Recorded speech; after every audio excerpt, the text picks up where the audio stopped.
NDTV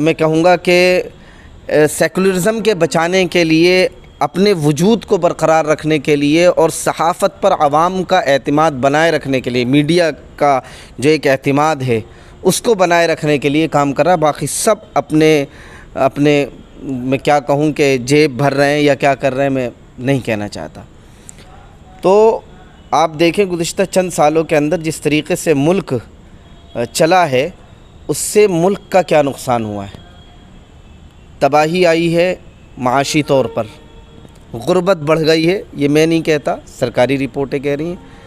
جو لوگ یہ کہتے تھے کہ ہمارے آنے کے بعد ملک کے روپیے کی قیمت بڑھ جائے گی، آپ دیکھ لیجئے کہ 62 روپے سے اب 75 کے بھی اوپر جا چکا ہے ڈالر کے مقابلے میں۔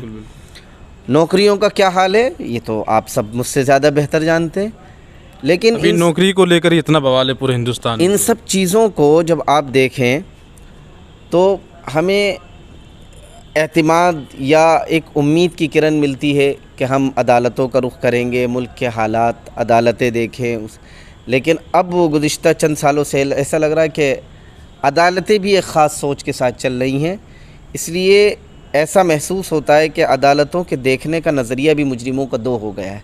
اگر کسی خاص مذہب یہ بات بلڈوزر کی وجہ سے کہہ رہے ہیں کیا؟ نہیں، اور بھی بہت ساری چیزیں، آپ یہ دیکھیے کہ بلڈوزر سے پہلے کی باتیں دیکھ لیجیے کہ اگر بابری مسجد کا ہی میں مسئلہ کہوں، اس کو آپ دیکھ لیجئے، اس میں کتنا انصاف ہوا ہے، سب کے سامنے ہے۔ اس کے بعد ہمارا ملک کا جو سنویدھان ہے، کانسٹیٹیوشن ہے، وہ لکھا گیا، اس میں یہ بات موجود ہے کہ اس وقت جب یہ کانسٹیٹیوشن لاگو کیا جا رہا ہے، جو عمارت جیسی ہے اس کو اس کی اصل حیت پر رکھا جائے گا، لیکن اس کے باوجود کئی مسجدوں کے اوپر اٹیک ہو رہے ہیں مختلف طریقوں سے، اور کوٹ خاموش تماشائی بنا ہوا ہے۔ اس کا مطلب یہ ہے کہ سارے جو بنیادی ڈھانچے ہیں وہ ایک طریقے سے، چاہے وہ میڈیا ہو، عدالتیں ہوں اور امن و انصاف کو قائم کرنے والے ادارے ہوں، وہ اپنی ذمہ داری سے کہیں نہ کہیں پیچھے ہٹ چکے ہیں اکثری طور پر۔ اب تازہ معاملہ دیکھ لیجئے آپ، گزشتہ جمعے کے دن ناموس رسالت پر ایک احتجاج ہوا۔ حالانکہ میں عوام سے، خاص کر مسلمانوں سے اپیل کروں گا کہ جب تک ہماری کوئی تنظیم یا ہمارا کوئی ایسا قائد جو یقیناً قائد ہے کوئی اپیل نہ کرے تو ہمیں شاید سڑکوں پہ نہیں آنا چاہیے تھا۔ اس میں ایک پوسٹر بھی جاری ہوا تھا لیکن کسی تنظیم کا نام نہیں جی نہیں، وہ ایک پلاننگ کے تحت کیا گیا تھا، اور میں نہیں سمجھتا کہ وہ کسی، نہیں بالکل نہیں، غلط تھا وہ، جمعیت علماء کی طرف سے کوئی اپیل نہیں تھی۔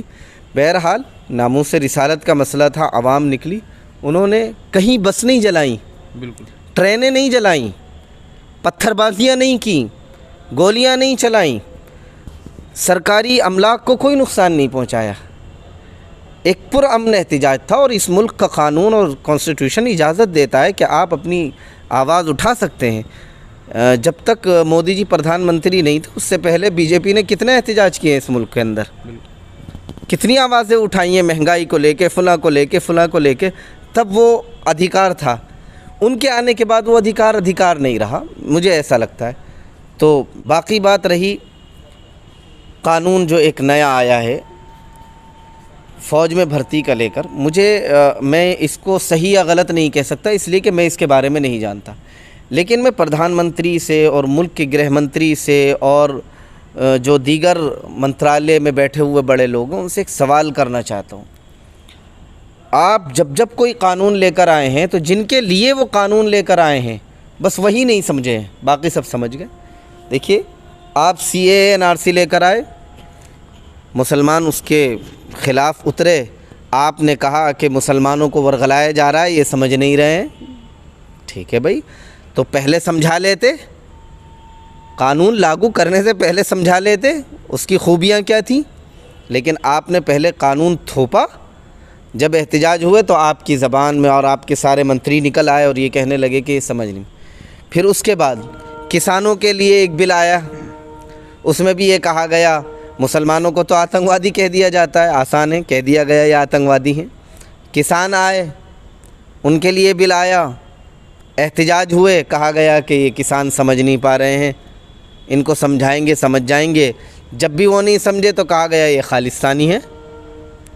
اس کے بعد اب ہمارے ملک کے نوجوان جو اس ملک کی تحفظ اور اس ملک کی بقا کے لیے اپنی جانیں قربان کر دینا چاہتے ہیں، ان کے لیے ایک ایسا قانون آیا کہ آپ صرف 4 سال تک ملک کی خدمت کیجئے.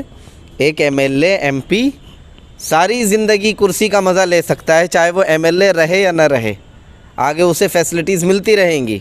لیکن جو شخص ملک کی خدمت کرنا چاہتا ہے اسے کہا جاتا ہے آپ 25 سال سے پہلے ریٹائر ہو جاؤ گے، اس لائق نہیں ہو کہ آپ اس ملک کی خدمت کرو. بوڑھا ہو کر آدمی ایم پی بھی ہو سکتا ہے، منسٹر بھی ہو سکتا ہے، پردھان منتری بھی ہو سکتا ہے، ایک طاقتور جوان سرحد پر کھڑا نہیں ہو سکتا. اب ان چھاتروں کو کہا جا رہا ہے کہ یہ سمجھ نہیں رہے، ان کو ورغلایا جا رہا ہے. تو مجھے یہ سمجھ میں نہیں آتا کہ آپ لوگ جو بھی قانون لے کر آتے ہو، جن کے لیے لاتے وہ بہت بعد میں سمجھتے ہیں یا سمجھتے ہی نہیں ہیں، اور اس وقت تک بہت نقصان ہو جاتا ہے. تو آپ سے درخواست ہے کہ آپ جو بھی قانون لے کر آئیں، جن کے لیے لائیں، پہلے ان سے سمجھ لیں، وہ سمجھ جائیں، ان کو پسند آ جائے آپ اسے پیش کر دیجئے، نہیں سمجھ میں آئے آپ واپس لیں، تاکہ ملک محفوظ رہے. آپ ایک عوامی سطح پر ایک بات میں پورے ملک کے عوام سے کہنا چاہتا ہوں، بہت ہو گیا ہندو مسلم. دھرم کے نام پر جب تک لڑتے رہو گے تب تک نمبر وار پٹو گے. پہلے مسلمان ہی پٹتا تھا، پھر کسان آیا، یونیورسٹیز کے چھاتر آئے، اب فوج میں بھرتی کے لیے ملک کی خدمت کرنے والے نوجوان آ گئے. اگلا نمبر کس کا ہوگا معلوم نہیں. اگر مذہب میں بٹے رہو گے اسی طرح ٹکڑے ٹکڑے کر کر مارے جاؤ گے، پٹو گے. لیکن اگر تم نے یہ سوچ لیا کہ تم ایک ہندوستانی ہو اور سارے ہندوستانی ایک ہیں، سب برابر ہیں، مذہب جدا جدا، رنگ جدا جدا، لباس جدا جدا، سوچنے اور سمجھنے کا طریقہ جدا جدا، لیکن ہم ہندوستانی ہیں اور ہم اسی چیز کو قبول کریں گے جو اس ملک کے لیے فائدہ مند ہوگا، ورنہ نہیں قبول کریں گے تو آپ زندہ رہو گے اور یہ ملک بھی محفوظ رہے گا. آپ دیکھ لیجئے جتنے نیتا ہیں ان کے بچے آج کہاں ہیں. ملک کا بڑے سے بڑا کاروباری آج دھستا جا رہا ہے. چند کاروباری ہیں جو اس دور میں اوپر کی طرف چلے گئے ہیں. کون ہے بتانے کی ضرورت نہیں ہے. کچھ بچے ہیں جو محنت کر رہے ہیں، مشقتیں برداشت کر رہے ہیں، لیکن وہ اپنی جو ان کی خواہشیں ہیں وہ پوری نہیں کر پا رہے ہیں. ایک بیٹا ایسا ہے جو 2014 کے بعد کاروبار میں آیا اور اس نے بڑے بڑے کاروباریوں کو، جنہوں نے زندگیاں کھپا دیں، پیچھے کر دیا. جس وقت ملک کے بڑے بڑے کاروباری اپنے کاروبار کو بچانے کے لیے محنتیں کر رہے تھے، اس وقت ایک دم سے اس کا کاروبار 1000% اوپر چلا جاتا ہے. تو یہ ساری چیزیں سوچ لیں. کب تک آپ مذہب کے نام پر، آپ نے دیکھا جب CA/NRC تھا تب سب لوگ اس ملک کے دیگر برادریان وطن خوش ہو رہے تھے، نعرے لگائے جاتے تھے. میں بتانا نہیں چاہتا، ملے کاٹے جائیں گے وغیرہ وغیرہ. اس ملک کی عدالتوں کے پاس جب اسپیچ جاتی ہیں ان لوگوں کی جو ملک کے مسلمانوں کے خلاف بھڑکاؤ بھاشن دیتے ہیں، تو ہماری عدالتیں کہتی ہیں کہ مسکرا کر اگر کوئی سخت بات کہی ہے تو وہ جرم نہیں ہے.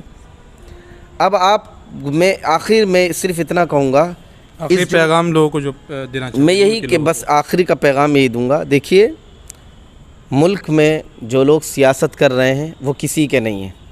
اگر وہ مذہب کو سیاست کے بیچ میں لا رہے ہیں تو وہ کسی کے بھی نہیں ہیں، یاد رکھیے گا. ان کا جہاں سے مطلب حل ہونا ہوگا وہ وہاں سے کر لیں گے. ایک نوپم شرما کو بچانے کے لیے کیا کچھ نہیں ہوا، سب نے جانا. لوگ پوچھتے ہیں جی قصور کیا تھا. ارے آپ ملک کے وزیر اعظم کو برا تو کہیے، آپ کو اگلے دن پتہ نہیں لگے گا آپ کہاں جائیں. اور جو سارے کائنات میں تمام مسلمانوں کی جان اور روح سے زیادہ انہیں پسندیدہ، ان کی شان میں گستاخی ہو، اگر آپ انہیں گرفتار کر لیتے کیا کوئی حادثہ ہوتا؟ کیا کہہ رہے تھے میڈیا والے؟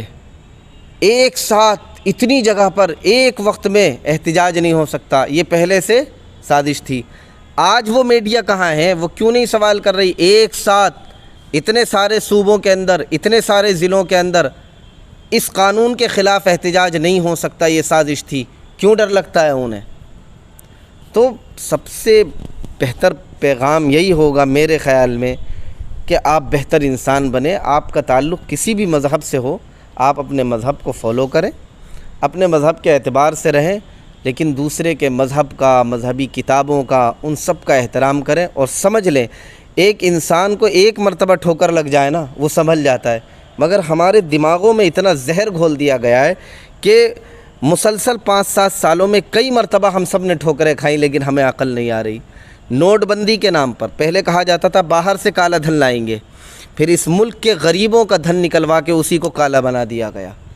جی ایس ٹی لگائی گئی، آج تک آپ دیکھیں اس میں کتنی تبدیلیاں ہو چکی ہیں۔ کسانوں کے خلاف بل آئے، اب فوج کے خلاف، جو فوج میں بھرتی ہونے والے نوجوان ہیں ان کے لیے ایک بل آیا جو انہیں پسند نہیں ہے۔ اس لیے میں بار بار کہہ رہا ہوں، یہ سمجھ لیجئے کہ ایک سیاسی ہوتا ہے، بس نہ وہ ہندو ہوتا ہے نہ مسلمان ہوتا ہے، اس کا جہاں سے فائدہ ہوگا وہ اس فائدے کو تلاش کر لے گا۔ دیکھ لیجئے پردھان منتری نے لیٹر لکھا ہے، عباس ان کے بچپن کے دوست تھے، اب یہ کب ہوئے، اچانک کیوں ہوا، سمجھنے کی ضرورت ہے۔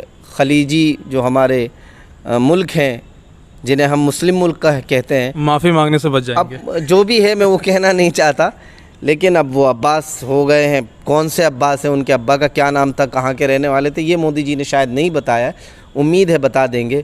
اور پردھان منتری سے، گرہ منتری سے میری درخواست ہے، بہت ہو چکا ہندو مذہب، بہت بہہ چکا ہندوستانیوں کا خون، اب تو پیار اور محبت کے دیے جلائیے، ایک دوسرے کو قریب لائیے۔ کب تک آخر ہندو مسلم کرتے رہیں گے؟ آپ کر سکتے ہیں، آپ سب کو جوڑ سکتے ہیں، کیونکہ آپ کو اوپر والے نے بہت ساری خوبیوں سے نوازا ہے۔ جب آپ سب کو الگ کر سکتے ہیں آسانی کے ساتھ تو آپ میں وہ ہنر بھی ہوگا کہ آپ سب کو ایک کر دیں۔ اس لیے بہت ہو گیا الگ الگ کھیلنے کا کھیل، اب سب کو ایک کریے، ہندوستان کو ہندوستان اور ایک پیارا چمن بنائیے۔ سب سے میری بس یہی درخواست ہے۔